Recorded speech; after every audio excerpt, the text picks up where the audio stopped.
My patient came to see what her treatment options were since she's a serious teeth clencher exacerbated by stress.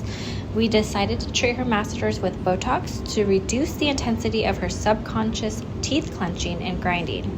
As a result, we atrophied her masseter muscles and slimmed her jawline.